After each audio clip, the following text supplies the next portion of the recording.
Hello friends, this is Sangam Puri. Welcome back to my channel Pharmacity.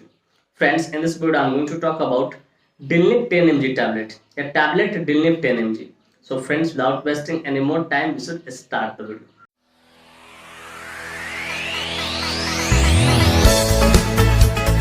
इस video ना सिर्फ जानकारी के उद्देश्य से बनाया है। इस वीडियो को देखने के बाद कोई भी मेडिसिन आप खुद से इस्तेमाल ना करें, कतई सेल्फ मेडिकेशन ना करें. Friends, actually I don't support self medication at all. So before taking or using any medicine, you must consult your doctor.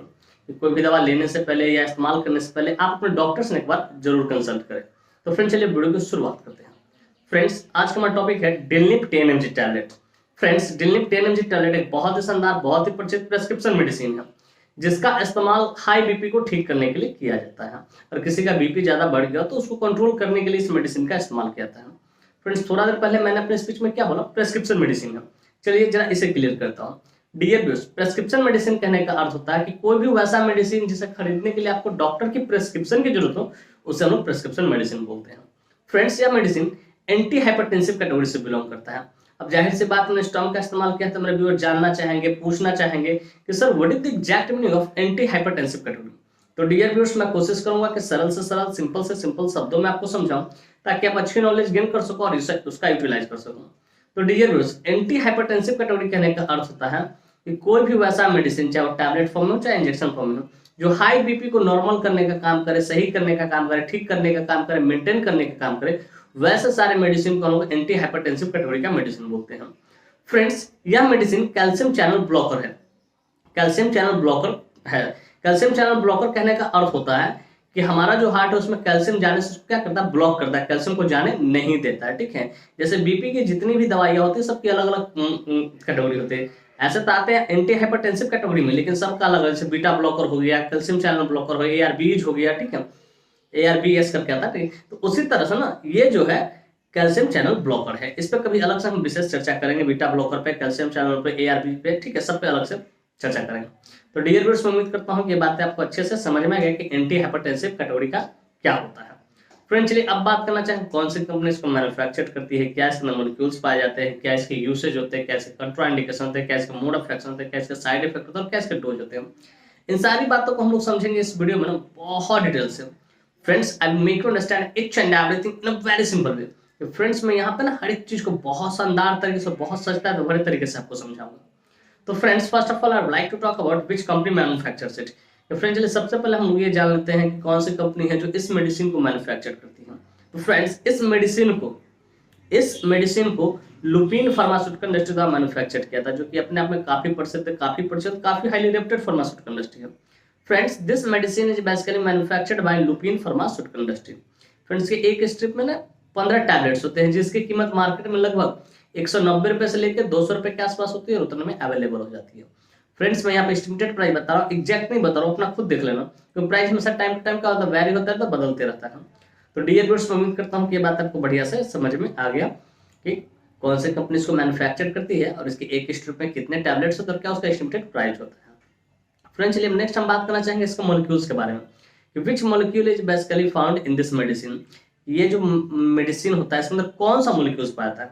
तो फ्रेंड्स बेसिकली इसके अंदर सिंगल मॉलिक्यूल सिलिनिडिपिन 10 मिलीग्राम पाया जाता है, जिसका इस्तेमाल हाई बीपी को ठीक करने के लिए किया जाता है. डियर व्यूअर्स, उम्मीद करता हूं कि ये बातें भी आपको बढ़िया से समझ में आ गया. फ्रेंड्स अब बात करना चाहेंगे इसके यूसेज के बारे में. कहां कहां इसका इस्तेमाल करते हैं, डॉक्टर कब इसको प्रिस्क्राइब करते हैं, किन किन डिजीज में सपोर्टिव ट्रीटमेंट पे इसका इस्तेमाल लिया जाता है या किया जाता है. तो फ्रेंड्स चलिए अब इसके यूसेज के बारे में बात करते हैं. तो फ्रेंड्स नंबर 1 यूसेज है ट्रीटमेंट ऑफ हाई बीपी. और किसी का बीपी हाई हो गया, जो नॉर्मल होता है 120 सिस्टोलिक अपॉन डिस्टोलिक 80 होता है, ठीक है, सिस्टोलिक डिस्टोलिक, ठीक है, अगर वो ज्यादा बड़ा हो तो उसको कंट्रोल करने के लिए डॉक्टर इसका इस्तेमाल करते हैं.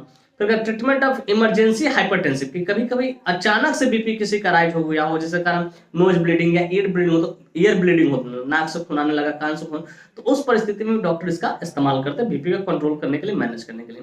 पर ट्रीटमेंट ऑफ स्ट्रोक एक तरह का ब्रेन का डिजीज कहिए इसको, ठीक है, जैसे CVA जिसको बोल सकते हैं, सेरेब्रोवास्कुलर एक्सीडेंट जिसको आप बोल सकते हैं. होता क्या है बेसिकली, हमारा जो ब्रेन में जो पतली पतली नसें होती है, ठीक है, उसमें ब्लड का फ्लो नहीं जा पाता है. किसी क्लॉट के कारण से हो सकता है, या हो सकता है नसें फट जाते हैं, इस्केमिक स्ट्रोक हो सकता है, ठीक है, क्लॉट के कारण नसें फट जाते हैं, हेमोरेजिक स्ट्रोक हो सकता है. उसके कारण पैरालाइज भी हो जाता है पेशेंट, ठीक है। तो स्ट्रोक को भी ट्रीटमेंट करने के लिए इसका इस्तेमाल किया जाता है। तो treatment of angina pectoris, angina pectoris क्या होता है, एक तरह का हार्ट रिलेटेड चेस्ट पेन होता है। हमारा जो हार्ट है, ठीक है, वो प्रॉपर ढंग से अगर उसको ब्लड नहीं मिलेगा तो वो पंप ज्यादा करेगा, कोशिश करेगा ब्लड फ्लो को बढ़ाने के लिए। अब ब्लड प्रॉपर ढंग से यहाँ पे अगर नहीं मिलेगा उसको हार्ट में, तो जाहिर सी बात है ऑक्सीजन भी कमेगी, क्योंकि आरबीसी का काम है ऑक्सीजन को कैरी करना। तो वो ऑक्सीजन भी नहीं मिलेगा, बट ब्लड भी नहीं मिलेगा, तो हमारा हार्ट जोर लगाएगा। अब जब जोर लगाएगा तो सीने में दर्द होना चालू हो जाएगा, ठीक है। और वो दर्द रेडिएटिंग पेन होगा, तरतराहट वाली, शोल्डर में झन झन टाइप का मारेगा, ऊपर क्यों जाएगा। That is called angina pectoris. मतलब एंजाइना पेक्टोरिस होता क्या है, एक तरह का हार्ट रिलेटेड चेस्ट पेन होता है। तो एंजाइना पेक्टोरिस को भी ठीक करने के लिए डॉक्टर इसका इस्तेमाल करते हैं। फिर ट्रीटमेंट ऑफ अनाल फिशर, कभी कभी डॉक्टर जो इसका इस्तेमाल करते हैं वो अनाल फिशर को भी ठीक करने के लिए करते हैं, ठीक है। फिर ट्रीटमेंट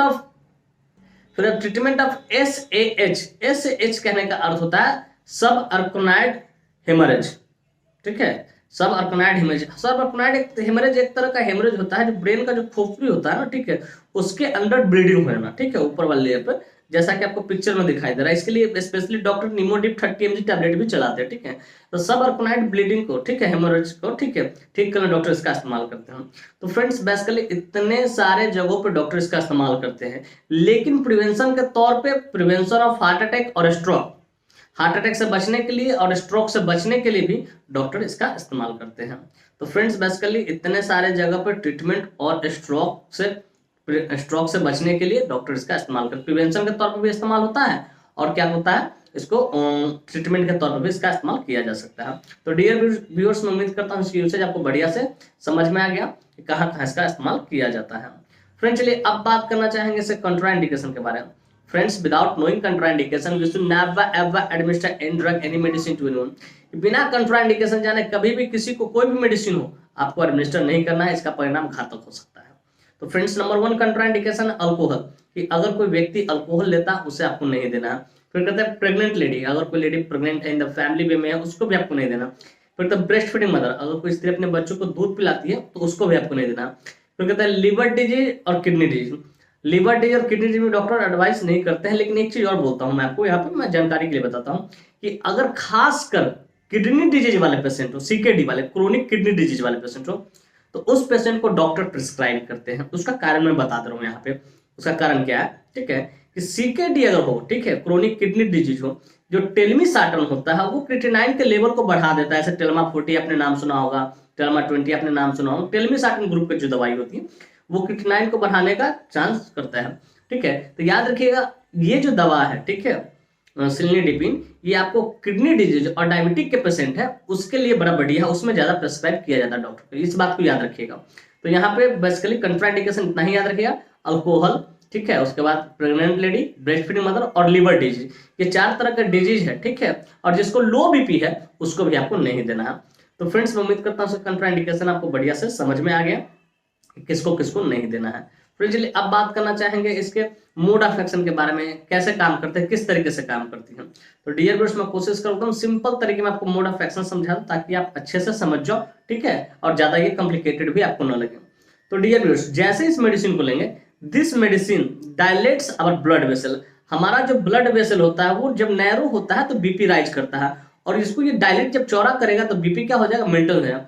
एंड अलोंग विथ, ठीक है, along with makes your heart more efficient to pumping, ये क्या करता है कि साथ ही साथ जो हमारा जो हार्ट होता है उसको काफी शक्ति प्रदान करता है, एक तरह का पावर प्रदान करता है, ताकि बढ़िया ढंग से क्या कर सके, पंप कर सके, पंपिंग कर सके और ब्लड फ्लो हमारे पूरे बॉडी में मेंटेन रहे। इस तरीके से काम करता है, हार्ट को इफिशियंट बनाता है पंपिंग करने के लिए, ब्लड फ्लो ताकि मेंटेन रहे, हार्ट जितना ब्लड पंप करेगा उतना ज्यादा बढ़िया रहेगा।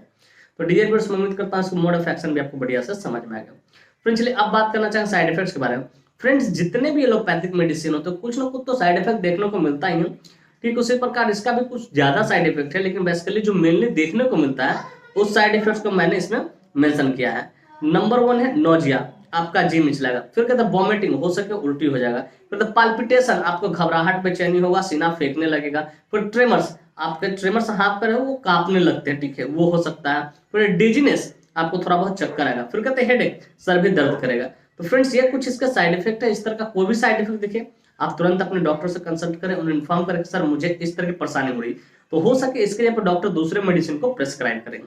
तो डियर व्यूअर्स, मैं उम्मीद करता हूं इसके साइड इफेक्ट भी आपको बढ़िया से समझ में आ गया। फ्रेंड्स चलिए अब बात करना चाहें डोज के बारे में। फ्रेंड्स डोज हमेशा डिपेंड करता है एज पे, बॉडी वेट पे, सिविलिटी पे, जेंडर पे, इन सारी चीजों पर डोज डिपेंड करता है। लेकिन यहाँ जो मैं डोज बताने जा रहा हूँ एडल्ट के लिए बताना है, जिनको 18+ उनके लिए। अगर बीपी के शिकायत तो 30+, 35+ के बाद ही रहता है, ठीक है। लेकिन एडल्ट डोज बता रहा हूँ 1/OD पोस्ट सिवोस, 1 गोली सुबह में रोज लेना है खाना खाने के बाद। इस बात को बखूबी याद रखिएगा और रेगुलर टाइम पे लेना है। तो डियर फ्रेंड्स, मैं उम्मीद करता हूँ डोज भी इसको बढ़िया से समझ में आ गया। फ्रेंड्स मैं उम्मीद करता हूँ ये बातें आपको स्पष्ट तरीके से समझ में आ गया होगा कि डेलनिप 10 mg टैबलेट क्या होता है, कौन सी कंपनी इसको मैन्युफैक्चर करती है, क्या इसके अंदर मॉलिक्यूल्स पाए जाते हैं, क्या इसके यूसेज होते हैं, क्या इसके कंट्रा इंडिकेशन होते हैं, क्या इसके साइड इफेक्ट होते हैं और क्या इसके डोज होते हैं। और साथ ही साथ मैं ये भी उम्मीद करता हूँ कि मेरी यह वीडियो काफी इन्फॉर्मेटिव, काफी इंटरेस्टिंग, काफी जबरदस्त लगी होगी आपको, और मेरे इस वीडियो से आप लोग को बहुत कुछ सीखने को मिला होगा। फ्रेंड्स बाकी में मेरी वीडियो इन्फॉर्मेटिव और इंटरेस्टिंग लगी हो, friends if you find this video informative and interesting, hit the like button, subscribe my channel, and don't forget to share it with your medical friends and common friends. Thank you for watching this video. Bye bye, take care, फिर मिलते हैं next video में। तब तक स्वस्थ रहिए, मस्त रहिए, ख्याल रखिए अपना अपने परिवार का। थैंक यू, धन्यवाद।